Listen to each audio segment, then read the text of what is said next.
João capítulo 3, a partir do versículo 16, a palavra do Senhor diz assim: Porque Deus amou ao mundo de tal maneira que deu o seu Filho unigênito para que todo aquele que nele crê não pereça, mas tenha a vida eterna. Porque Deus enviou o seu Filho ao mundo, não para que julgasse o mundo, mas para que o mundo fosse salvo por ele. Quem nele crê, não é julgado. O que não crê, já está julgado, porquanto não crê no nome do unigênito Filho de Deus. O julgamento é este, que a luz veio ao mundo, e os homens amaram mais as trevas do que a luz, porque as suas obras eram más. Pois todo aquele que pratica o mal aborrece a luz, e não se chega para a luz, a fim de não serem arguidas as suas obras. Quem pratica a verdade aproxima-se da luz, a fim de que suas obras sejam manifestas, porque feitas em Deus. Amém. Vamos orar. Pai, obrigado, Senhor. É um prazer, mais uma vez, poder nos reunir com a Tua igreja, poder ler a Tua palavra, poder meditar na Tua palavra, que é o nosso alimento. Obrigado pela Tua graça, Senhor. Nessa noite, toma cativa, Senhor, os nossos corações. Toma cativa a nossa mente. E que nós sejamos alimentados nessa noite pela Tua palavra. Que toda a Tua igreja venha se alegrar, meu Deus. Que a igreja aqui presente venha se alegrar com a Tua santa palavra. E que nós venhamos, de fato, engrandecer o Teu nome nessa noite. Em nome de Jesus. Amém. E glória a Deus.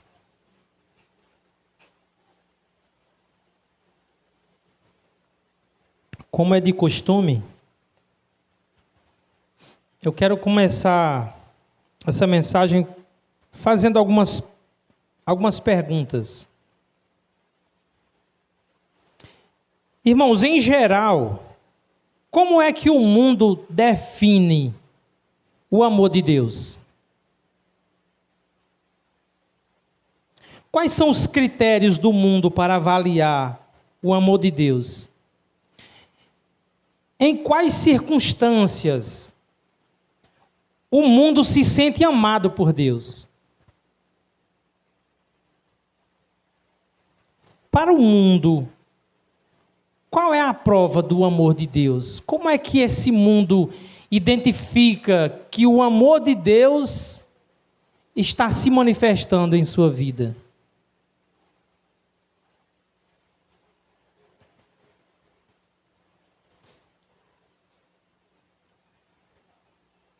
É muito comum a gente ouvir o mundo falar que Deus está na sua vida. As pessoas falam, né? Porque ela está prosperando. Esse é um olhar distorcido, mas é assim que o mundo entende o amor de Deus. Eu estou prosperando. Se eu estou prosperando, se está dando tudo certo na área financeira, então é porque Deus me ama. Essa é uma prova do amor de Deus. É muito comum quando a gente está pregando o evangelho, as pessoas, quando a gente sai no evangelismo, e as pessoas vão falar de Deus, elas tentam dar uma demonstração de que o amor de Deus está sobre a vida delas, também por conta de algum livramento. As pessoas sempre têm uma história de um livramento para contar, não é verdade? A gente está pregando o evangelho e as pessoas dizem assim: eu amo Deus demais e Deus me ama porque no dia tal aconteceu assim e eu recebi um livramento de Deus, eu corri o risco de morrer ou de acontecer algum acidente e Deus me deu um livramento. Essa é uma das formas que as pessoas definem o amor de Deus. E uma forma muito comum também do mundo definir o amor de Deus as pessoas vão falar sobre casamento, sobre família, sobre filhos. Eu me casei bem, eu tenho uma família abençoada, eu tenho uma família grande.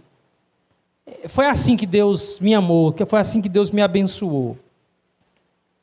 As pessoas também vão falar: Deus me ama porque eu consegui realizar um sonho que eu tanto queria. E eu sei que Deus, foi o amor de Deus na minha vida, foi a sua graça sobre a minha vida. E então eu me sinto amado por Deus, por eu ter realizado, por ter alcançado um objetivo que eu tinha na minha vida. E outras pessoas vão enfatizar curas, né, milagres. Sempre há um testemunho, sempre há uma evidência de que aconteceu algo onde a pessoa viu o poder sobrenatural de Deus na vida dela e ela considera que ela é amada por Deus por conta disso. Então, todo mundo tem, de fato, uma história para contar, uma história que mostra o amor de Deus em sua vida. Todo mundo tem uma experiência sobrenatural, uma cura, um milagre, um livramento, uma conquista. Então, em geral, são essas coisas que as pessoas usam para definir o amor de Deus. São a graça, eles vão falar da graça comum de Deus. Não é verdade? E eu quero estender essas perguntas, esses questionamentos para a igreja, né? E para os crentes. De que forma os crentes definem o amor de Deus? Quais são os critérios dos crentes para avaliar o amor de Deus? Quando é que um crente se sente amado por Deus? Você já parou para pensar sobre isso? Irmãos, infelizmente a maioria dos cristãos vai dizer que é isso mesmo, que Deus nos ama quando Ele nos dá essas coisas. Quando Ele nos abençoa com essas coisas que foram citadas. Ou seja, a maioria dos cristãos tem também assim, a mesma resposta do mundo. Não há muita diferença. Na verdade, irmãos, para nossa tristeza, para muitos cristãos, essas coisas são o Evangelho. O Evangelho, para muito crente, é a notícia de que Deus nos dá coisas. De que Deus abençoou o nosso casamento, de que Deus nos dá uma família, de que Deus nos dá cura, de que Deus nos dá uma casa, de que Deus nos faz prosperar. Essa é a mensagem do Evangelho, que muitos cristãos conhecem, né? Foi essa a mensagem que atraiu muitos crentes para a igreja, é essa a mensagem que alimenta eles domingo após domingo.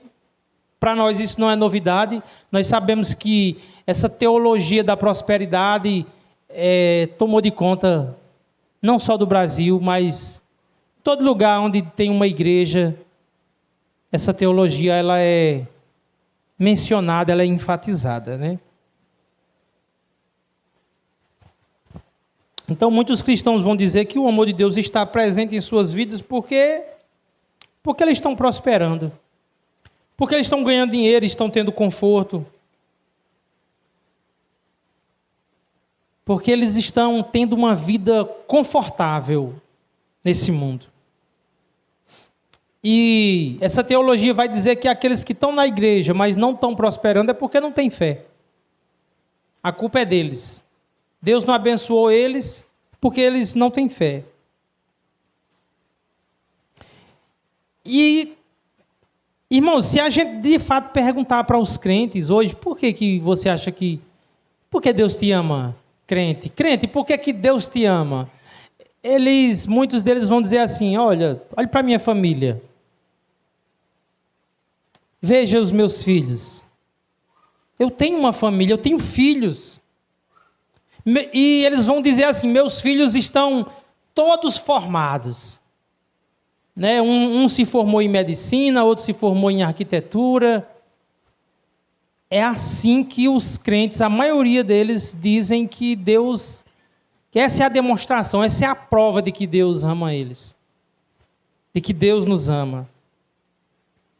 E é interessante que às vezes você passa um certo tempo sem encontrar com um crente que você conhece, passa um certo tempo e depois você encontra com ele na rua, e aí você começa a conversar e ele logo começa a se pabulejar. Vai dizer que os filhos deles venceram na vida, né? Que olha, meu filho é uma bênção, Deus está na vida do meu filho, ele se formou em medicina. Eu tenho um filho que é advogado, o outro é engenheiro civil. E a gente vê que os olhos da pessoa brilham quando fala disso, de alegria. E se a gente for ver a vida desse crente e os filhos dele, nenhum quer saber de Jesus Cristo. Nenhum conhece o Evangelho. Mas ele considera que Deus ama.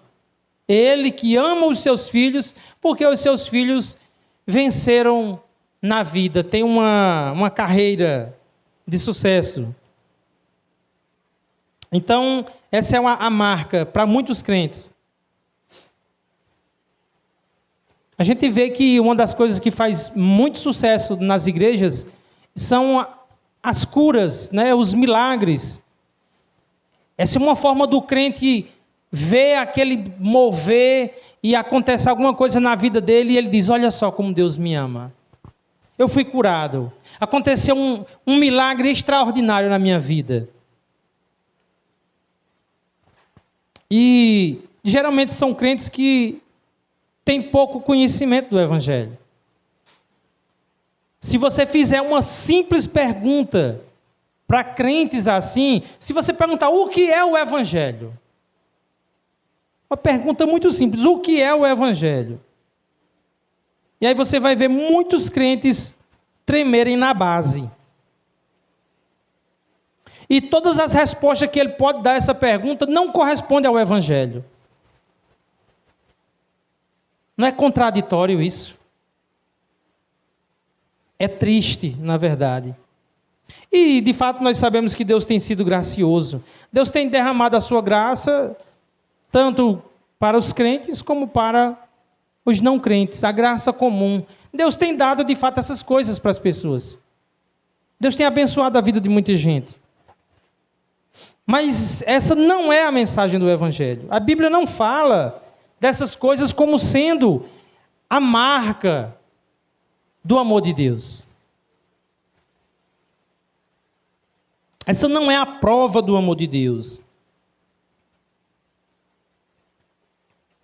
Irmãos, a Bíblia nunca disse, Deus amou o mundo de tal maneira que vai fazer com que as pessoas prosperem.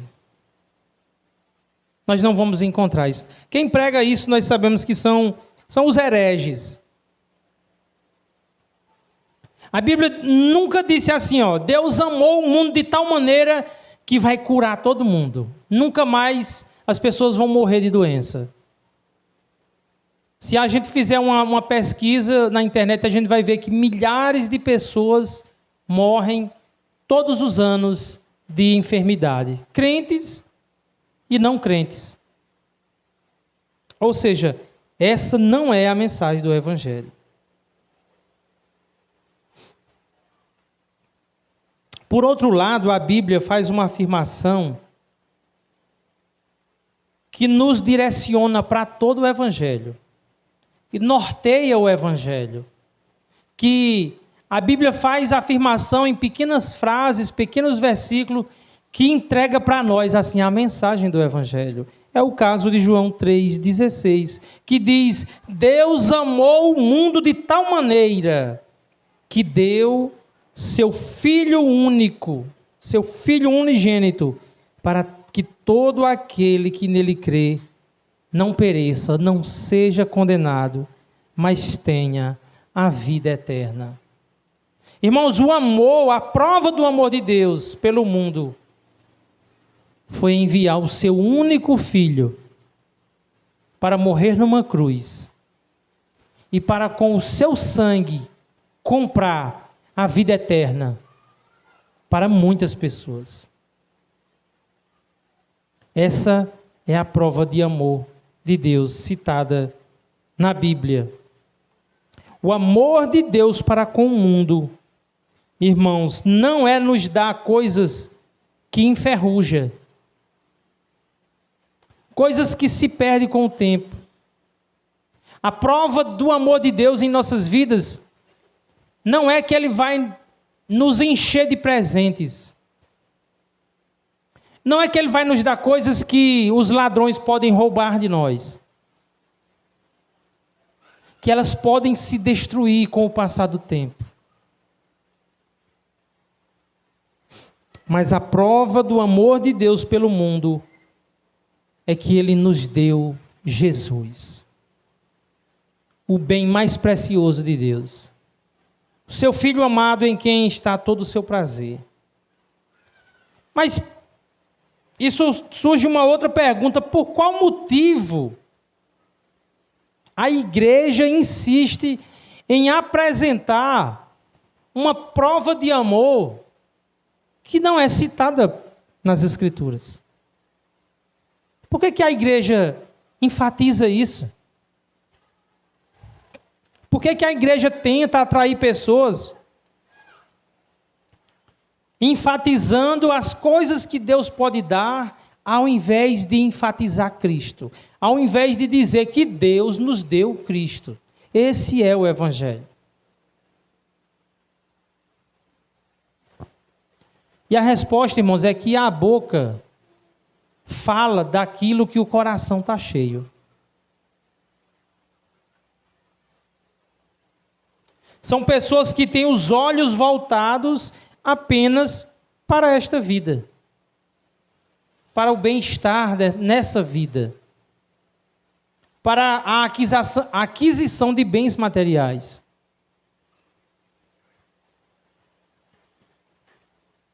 São pessoas que não têm a mente voltada para o céu, para Deus, para as coisas eternas.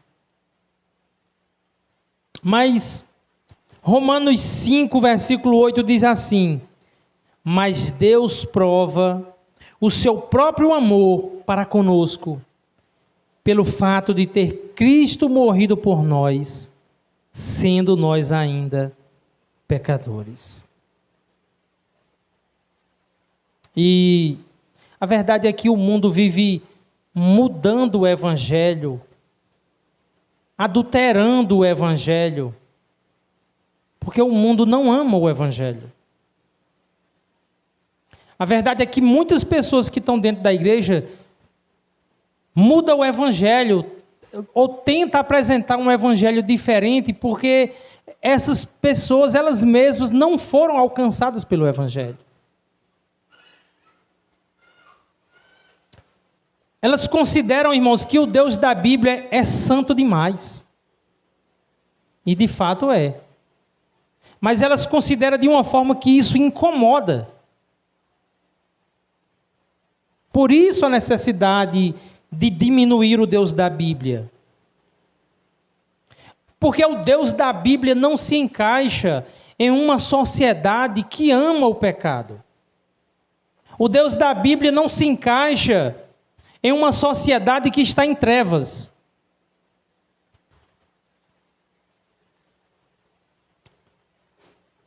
O Deus da Bíblia não se encaixa na mente dessas pessoas. Então, é claro que se nós isolarmos alguns versículos da Bíblia, algumas passagens, se a gente pegar alguns versículos fora de contexto e apresentar para o mundo por um instante pode sentir um pouco de alegria na palavra de Deus. Mas se apenas nós não contextualizarmos. Por exemplo, João 3:17 vai dizer o seguinte: porquanto Deus enviou o seu Filho ao mundo, não para que julgasse o mundo, mas para que o mundo fosse salvo por ele.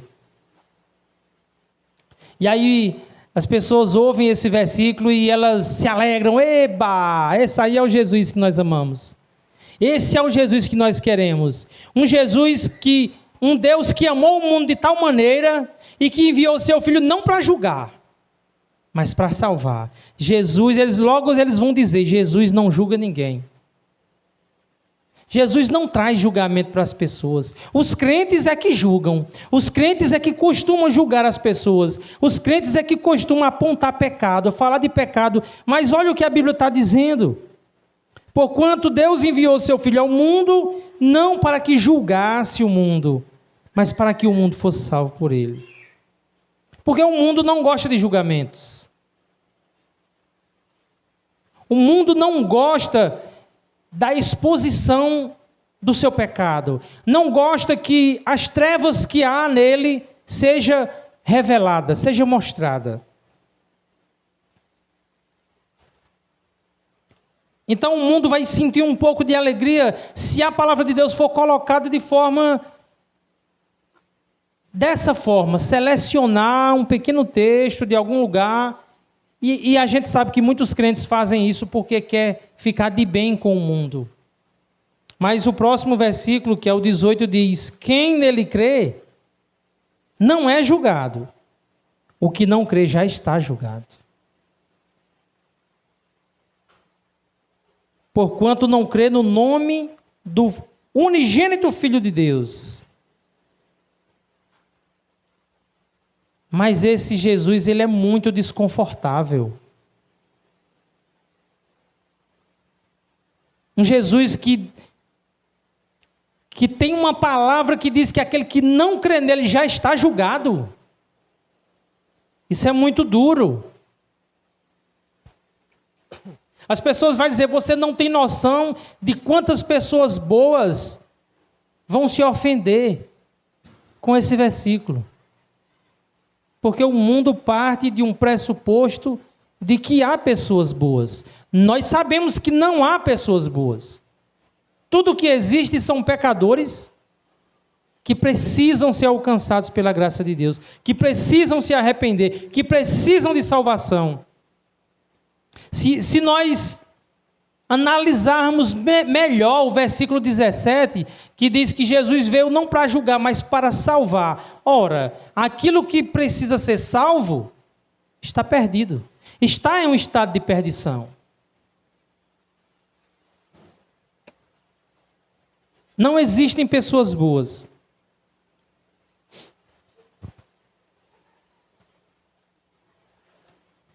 João 3,19 diz: o julgamento é este, que a luz veio ao mundo, e os homens amaram mais as trevas do que a luz, porque suas obras eram más. Jesus é a luz que veio a esse mundo. Só o fato de Jesus ter vindo a esse mundo, irmãos, já é um julgamento. A palavra de Deus diz que Ele é a luz que veio ao mundo. Ora, logo nós entendemos que nesse mundo não há luz, mas há trevas. Jesus veio, ou seja, a luz veio de fora, a luz não pertence a esse mundo. Esse mundo, o que há nesse mundo são trevas, escuridão, perdição, maldade. E de fato existe uma incompatibilidade radical entre trevas e luz. O apóstolo João, inspirado pelo Espírito Santo, não poderia nos dar um exemplo melhor que esse. Trevas e luz. Porque Jesus é luz. Mas os homens são trevas. Jesus é luz e ama a luz. Os homens são trevas e amam as trevas.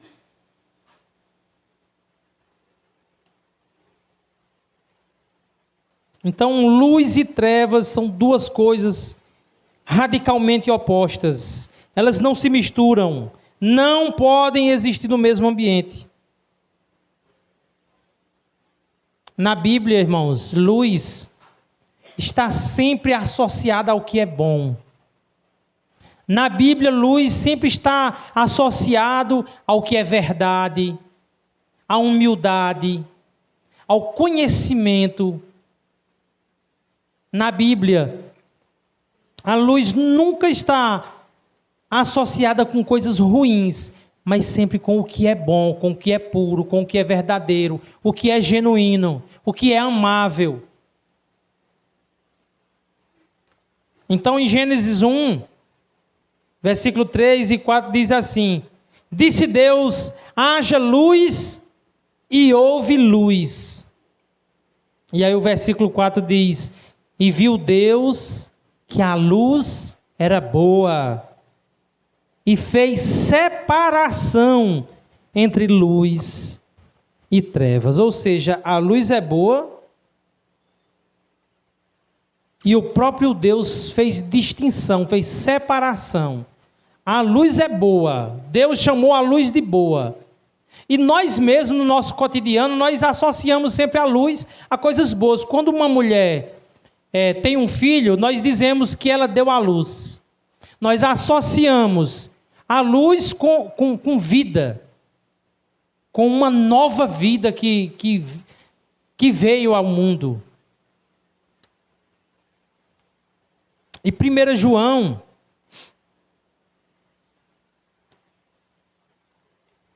João 1,5 diz: e esta é a mensagem que dele ouvimos, e vos anunciamos que Deus é luz, e não há nele trevas nenhuma.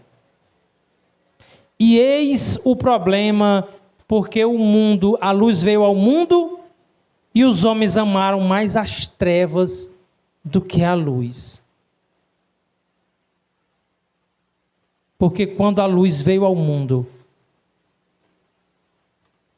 a luz vindo a esse mundo, ela denuncia as trevas em nós.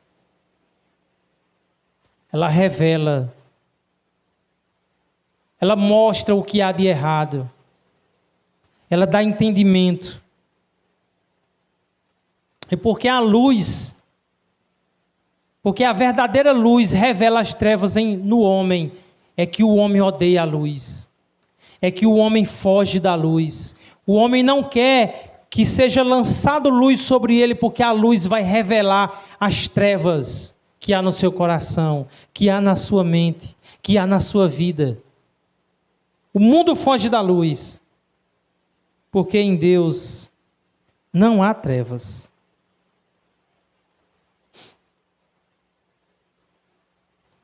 Irmãos, se houvesse algum nível de treva em Jesus, o mundo amaria Jesus.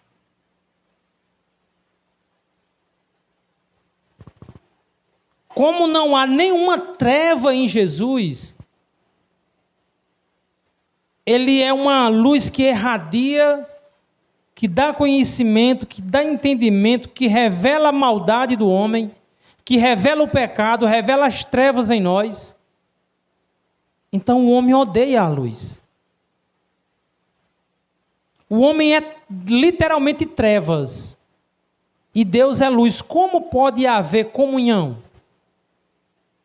Irmãos, se a gente estiver no ambiente mais escuro possível e a gente acende a luz, as trevas são dissipadas. Elas não têm comunhão. Treva e luz. Então, se a Bíblia relatasse que em algum momento na história, algum momento na vida, Jesus aceitou suborno, se a Bíblia relatasse que em algum momento Jesus aceitou propina, que ele foi avarento, que ele amou o dinheiro, o mundo amaria Jesus. Porque então assim Jesus não teria do que nos acusar. Seria igual a nós. Seria um dos nossos. Seria amado.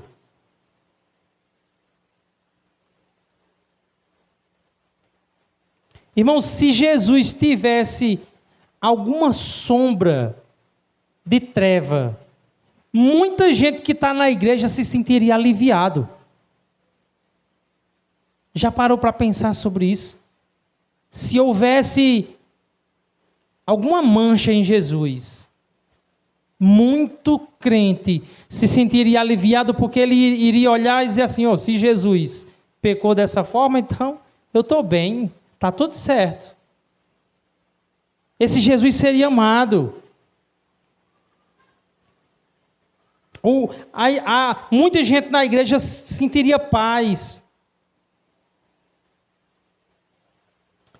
Se Jesus fosse casado e Jesus tivesse praticado adultério, que é o nível mais perverso de traição, que é quando a pessoa trai a pessoa mais próxima dela, se houvesse em Jesus trevas dessa natureza, o mundo amaria Jesus. Irmãos, o mundo faria canções do tipo: se até Jesus adulterou, por que eu não posso adulterar? Nós sabemos que nós vivemos em um tempo em que o mundo canta o adultério. Veja as canções que fazem sucesso hoje. O mundo louva o adultério. Existem canções para exaltar o adultério e existem canções para consolar o que foi traído e para ensiná-lo a ficar contente no adultério. Isso revela as trevas que há nesse mundo. Isso revela porque o mundo ama mais as trevas do que a luz. Se houvesse alguma treva em Jesus, se ele mentisse, se ele tivesse o pecado da gula, se fosse preguiçoso, se ele fosse avarento, se ele tivesse um apego por bens materiais, ou se Jesus fosse arrogante, mesquinho, egoísta, ou se houvesse nele ao menos vaidade, se Jesus fosse em algum momento desobediente ao seu Pai, se Jesus tivesse ao menos, irmãos, o desejo de ser reconhecido, então o mundo se sentiria bem, muita gente na igreja se sentiria bem, porque Jesus teria se igualado às trevas. Se Jesus tivesse qualquer mancha, então o mundo e muita gente na igreja se sentiria aliviado e poderia ter comunhão com Jesus tranquilamente. Os pregadores que mais fazem sucesso em nossos dias, são aqueles pregadores que gostam de mostrar suas falhas. Porque aí as pessoas pensam assim: olha, se o pastor pecou nessa situação, então isso é bom. Isso traz uma paz, isso traz uma tranquilidade. Se o cara que é pastor está cometendo isso aí, então está tudo certo. Se houvesse trevas em Jesus, o mundo o amaria. Irmãos, mas Jesus é aquele que diz em João 8,46: quem de vocês me acusa de pecado? Quem de vocês tem a ousadia de apontar em mim alguma falha, algum pecado?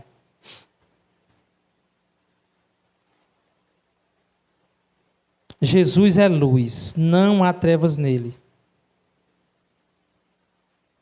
Mas nós sabemos que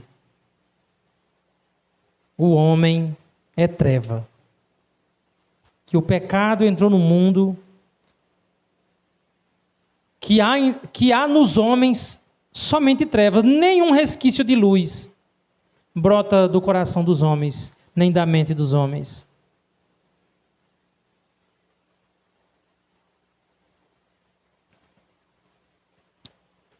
João 4,34, Jesus disse-lhes, a minha comida é fazer a vontade daquele que me enviou e realizar a sua obra. Irmãos, mas qual dos homens pode dizer que a sua comida e a sua bebida é fazer a vontade do Pai? Qual dos seres humanos pode dizer que a sua mente, o seu coração, tudo o que ele faz, tudo o que ele pensa é direcionado em fazer a vontade de Deus? É direcionado pela palavra de Deus. Quem? Quem pode ser assim? Quem, além de Jesus, é assim? Porque a essência do pecado em nós é justamente que nós buscamos fazer a nossa própria vontade. A nossa comida e a nossa bebida é fazer a vontade do nosso coração. É o homem curvado em si mesmo, é o homem vivendo para si, para realizar todas as suas vontades. Foi assim que Deus encontrou todos os seus filhos, mortos em pecados e delitos, satisfazendo a vontade da carne e dos pensamentos. E éramos, por natureza, filhos da ira.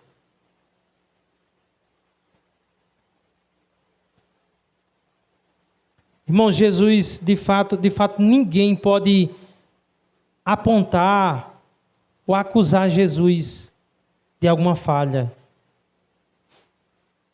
Não há nenhuma mancha em Jesus.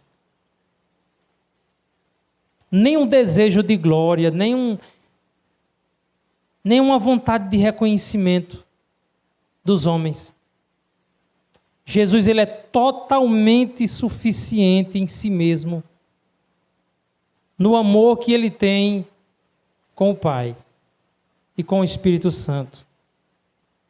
João 5,41, Jesus diz, eu não aceito glória que vem dos homens. João 5,44 diz, como podeis crer vós que aceitais glória uns dos outros, e contudo, não procurais a glória que vem de Deus.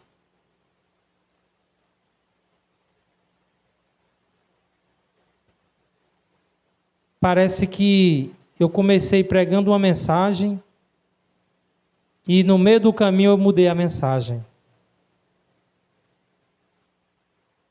Mas quando eu falei do amor de Deus, como o mundo define o amor de Deus, o mundo mostra, irmãos, um Jesus diferente das Escrituras.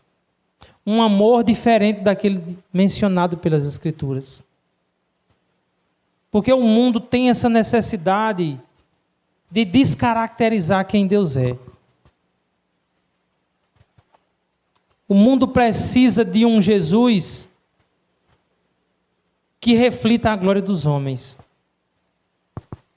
Porque um Jesus tão santo, um Jesus tão sem mancha, um Jesus tão perfeito, denuncia as trevas dos homens.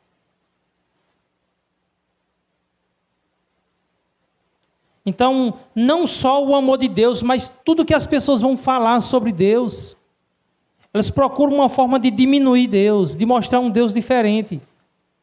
Um Deus que seja mais confortável para um mundo mergulhado no pecado. Mas Jesus diz que não aceita glória que venha dos homens. Mas ele denuncia que os homens não podem crer de fato nele, porque os homens aceitam glória uns dos outros. Os homens vivem buscando aceitação. Os homens vivem passando pano para o pecado porque querem ser bem vistos pela sociedade. Eu não busco a glória dos homens como vocês, é o que Jesus Cristo diz. Vocês têm a necessidade de aceitação. Vocês precisam que o mundo veja que vocês têm uma boa reputação. Vocês se importam demais com a reputação de vocês. Irmãos, é por isso que muitos crentes têm dificuldade em evangelizar, em falar de Deus, em falar sobre Jesus Cristo, porque eles têm medo do que as pessoas vão achar deles. Ah, será que o mundo não vai me achar uma pessoa fanática? O mundo se preocupa, as pessoas na igreja se preocupam demais com a sua reputação.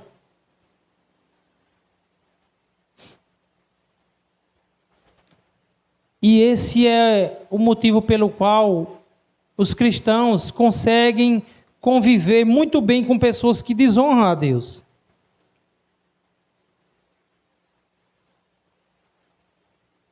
E é interessante como, de fato, o mundo aceita a glória dos homens e vivem para isso, para receber glória uns dos outros.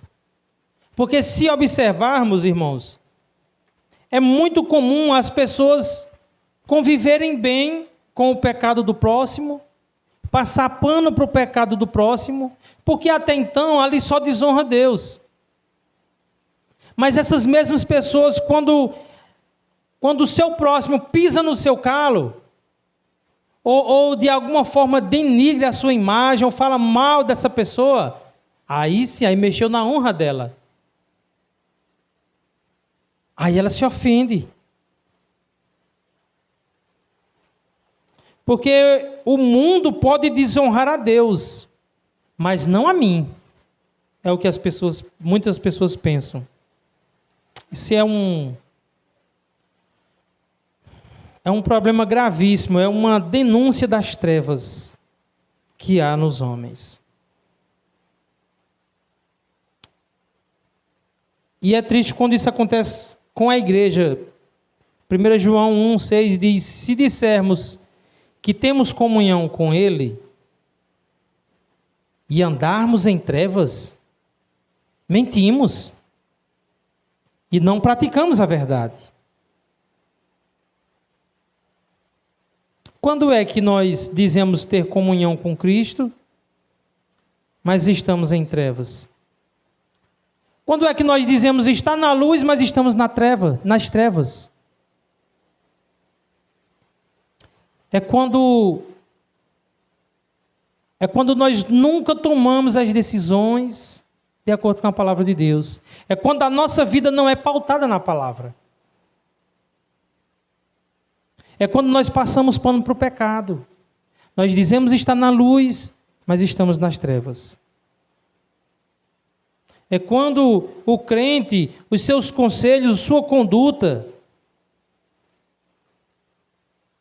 a sua casa, na igreja, no trabalho, essas pessoas não são regidas, nunca são regidas pela palavra de Deus.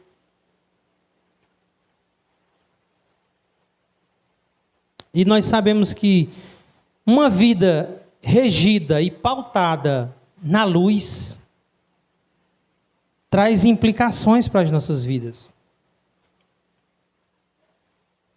Irmãos, uma vida pautada nas Escrituras vai tocar nas trevas que há em nós.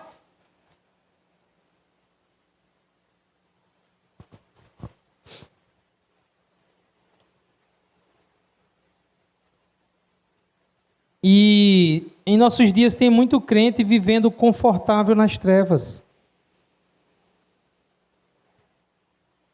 Você já passou pela experiência, já aconteceu comigo assim, às vezes num domingo, de você tirar o dia para descansar, ou você fica muito tempo dentro de casa, ou alguns vão dormir num quarto um pouco escuro. E você dorme, e se você sair daquele ambiente escuro depressa para um ambiente iluminado, nós dizemos que a gente fica encandeado, né? Os nossos olhos não suportam o brilho da luz. Ou se você está tirando ali o seu descanso bem tranquilo e alguém vem e acende a luz, aquilo incomoda. Porque a gente estava muito confortável naquele cantinho escuro.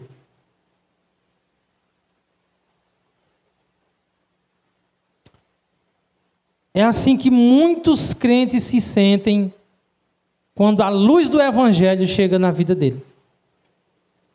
Ele estava muito confortável, estava no escuro, estava nas trevas, mas estava sentindo o conforto de não ter ninguém lhe incomodando com a luz, com a verdade do Evangelho. E nós sabemos que a pessoa que está num ambiente escuro e ele vai para um ambiente iluminado, ele precisa de um tempo para que os seus olhos se adaptem à luz. Se ele for de uma vez, incomoda. E o problema é que tem muito crente que ele precisa de um tempo maior para receber a luz do Evangelho.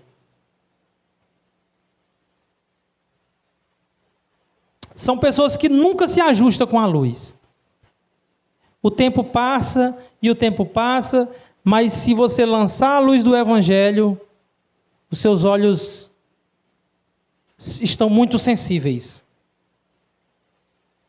Ele precisa de mais tempo. Seus olhos estão sensíveis demais para a luz do Evangelho. Então, toda vez que a verdade do Evangelho chega para um crente assim, ele se aborrece. Por isso que a palavra de Deus diz em João 3,20, acompanhe na sua Bíblia. Pois todo aquele que pratica o mal aborrece a luz, e não se chega para a luz, a fim de que suas obras não sejam arguidas. A versão Nova Tradução na linguagem de hoje diz assim: pois todos os que fazem o mal odeiam a luz e fogem dela, para que ninguém veja as coisas más que eles fazem.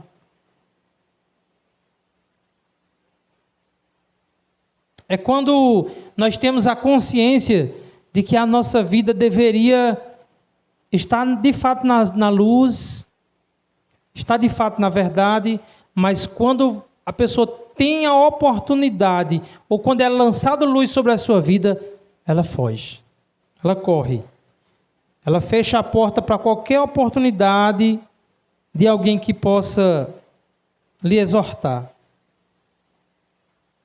Isso é um problema, porque quando o crente foge da luz, quando o crente que diz estar na luz, mas está nas trevas, ele perde a comunhão com Deus e ele perde a comunhão com os irmãos. Porque ele vai ficar se policiando sempre, eita, lá vem aquele irmão, ele vai falar do meu problema, ele vai falar do meu pecado, ele vai me incomodar, ele vai trazer luz, os meus olhos são sensíveis demais para a mensagem do Evangelho. Então a pessoa foge da luz, perde a comunhão com Deus, perde a comunhão com os irmãos, foge para que a luz não lhe incomode, foge porque a luz, ao chegar na vida dele, vai revelar, vai manchar a sua reputação, e nós amamos demais a nossa reputação. Nós gostamos mesmo é de receber glória uns dos outros. Então, quando a luz chega, a pessoa foge, vamos esconder essa parte da nossa vida. Vamos fingir que está tudo bem. Vamos fazer com que a igreja pense que nós estamos caminhando na luz. E isso é uma demonstração de que a pessoa não está andando na luz. Porque nós temos inclinações para o mal. O crente genuíno, ele tem inclinações, ele é um pecador.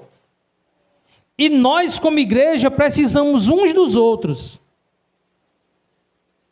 Nós precisamos que pessoas mais próximas de nós cheguem a nós, converse conosco, nos mostre o erro.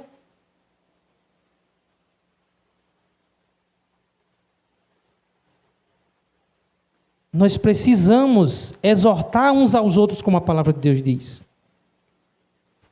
Nós precisamos do auxílio de pessoas que muitas vezes nos façam enxergar o nosso erro.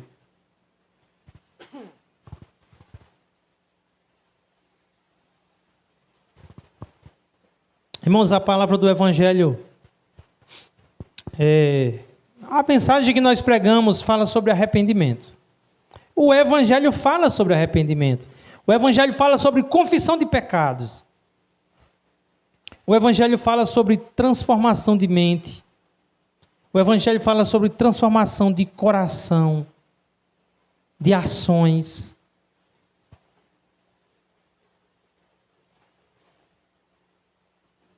Obrigado, irmão.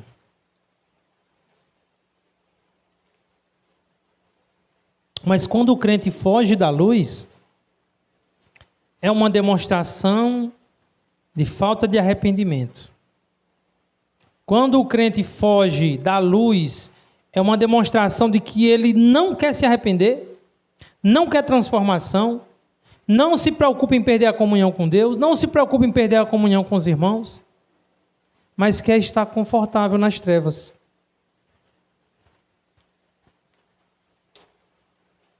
E como a palavra de Deus diz, não há comunhão entre as trevas e a luz. Jesus é luz. E nós devemos perseverar, irmãos, em andar na luz. Nós precisamos clamar a Deus para que Ele nos ilumine, nos dê conhecimento, nos dê graça, nos dê arrependimento. Precisamos ser conduzidos pelo Espírito Santo a confessarmos os nossos pecados a Deus, a nos arrepender de fato. Porque o arrependimento, irmãos, na vida do crente não é algo que acontece uma vez, eu virei crente e acabou-se. Ser crente é se arrepender todos os dias. Ser crente é olhar para a luz e deixar que ela ilumine as trevas em nós.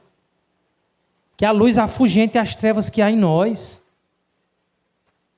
Fala sobre santificação, santidade. Sem a santidade ninguém verá Deus.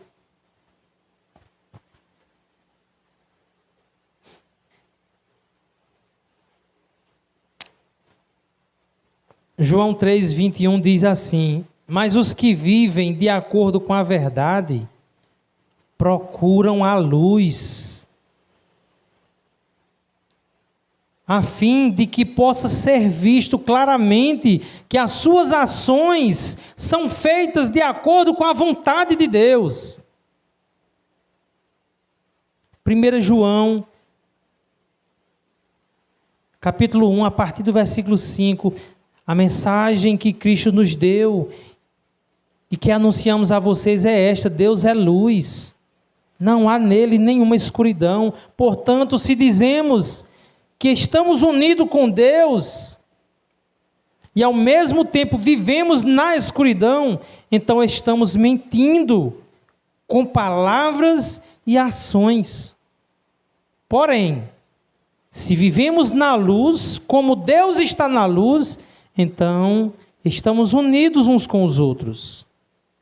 E o sangue de Jesus, o seu Filho, nos limpa de todo pecado. Se dizemos que não temos pecado, estamos nos enganando e não há verdade em nós. Mas se confessarmos os nossos pecados a Deus, Ele cumprirá a sua promessa. Ele fará o que é correto. Ele perdoará os nossos pecados e nos limpará de toda maldade. Glória a Deus. Eu comecei essa mensagem falando sobre o amor de Deus.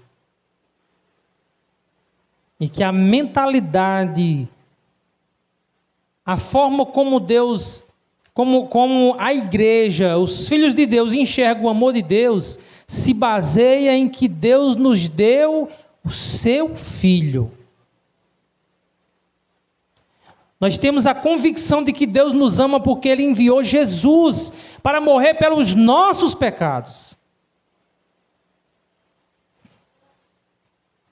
Devemos lembrar, irmãos, que Deus amou o mundo de tal maneira que deu o seu Filho unigênito para todo aquele que nele crê, não pereça, mas tenha vida eterna. Esse amor é o amor eletivo de Deus. Esse amor é o amor de Deus na vida dos eleitos, daqueles que foram chamados segundo a vontade de Deus.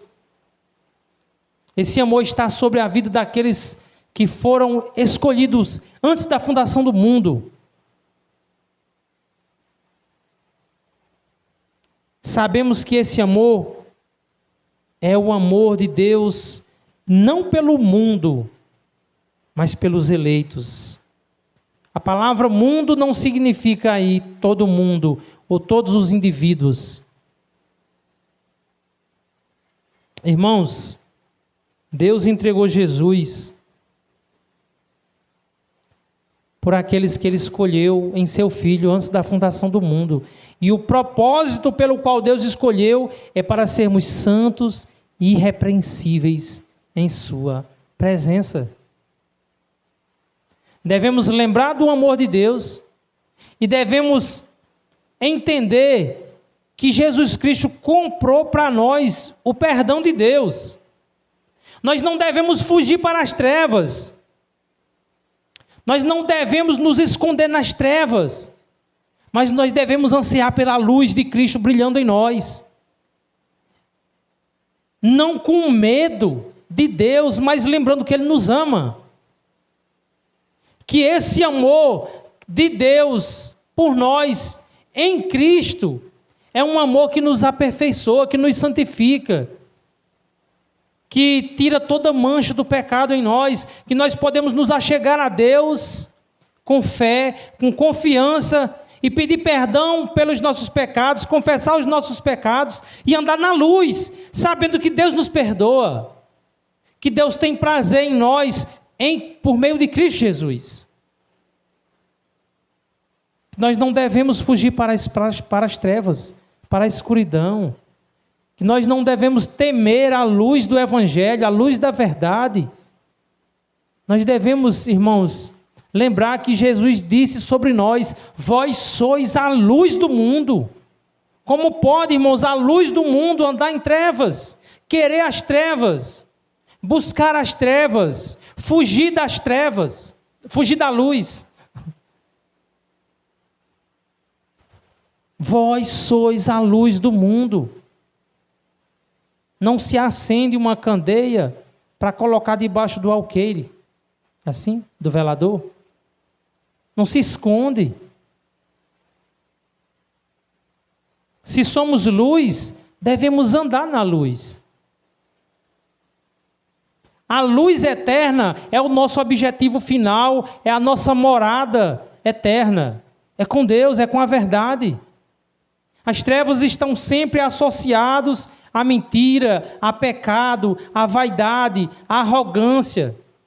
Mas a luz tem tudo a ver com os filhos de Deus, que estão sendo aperfeiçoados, que devem desejar a luz, correr para a luz, buscar a luz, que é Jesus. A luz veio ao mundo, mas os homens amaram mais as trevas. Isso ficou no passado em nossa vida. Todos os filhos de Deus, eles amam a luz, eles querem a luz, ainda que por algum tempo, por algum momento, essa luz nos cause desconforto. Mas nós precisamos que os nossos olhos se ajustem com essa luz, para que não cause nenhum desconforto, pelo contrário. Como a palavra de Deus diz, aquele que anda na verdade, ele vai para a luz, porque para que as suas boas obras sejam manifestadas. Sua vida seja de fato um livro aberto, não ter do que esconder. Irmãos, como é bom você estar na luz.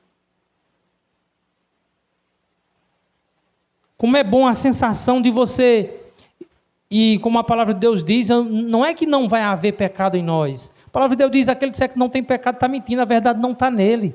Não é isso.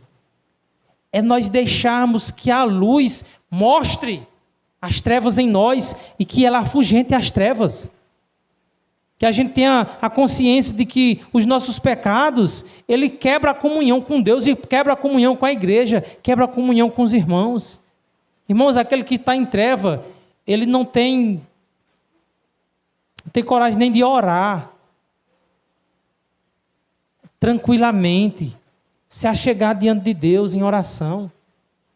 Por quê? Porque as trevas faz separação. Existe uma separação entre trevas e luz. Nossa comunhão é quebrada quando nós tentamos colocar trevas no nosso pecado, esconder, viver em trevas. Nós somos da luz. Nós somos do dia. E nós podemos nos achegar com confiança, porque nós temos garantias compradas com o sangue de Cristo, que nos perdoa, que nos limpa, que nos santifica.